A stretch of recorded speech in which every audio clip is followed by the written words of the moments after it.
ham og'izda qoladigan, bemalol daromadga chiqsangiz bo'ladigan, yog'ni umuman shilmaydigan eng zo'r ishonchli retsept bugun sizlarga bermoqchiman. Iliq sutga quruq masalani solib olamiz, ya'ni shakar, tuz va drojani. Yaxshilab aralashtirib olganimizdan keyin ustiga eritilgan sariyog' va o'simlik yog'ini qo'shamiz.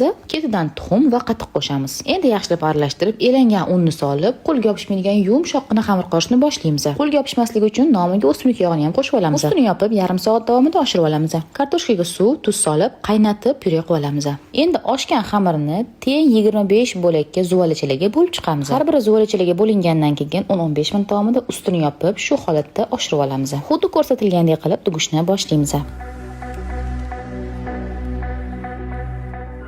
Qizigan yog'ga solib, o'rta olovda pastroq qilib pishirib olamiz. Shunaqa tillarang bo'lishi bilan qog'oz salfetka ustiga birin-ketin hammasini ko'tarib olasiz. Albatta, bitta yurakchani bosib qo'yishni unutmang, ko'rib xursand bo'laman. Shunaqa gumma pirojka yaxshi ko'radigan yaqin tanishingizga yuborib qo'ying.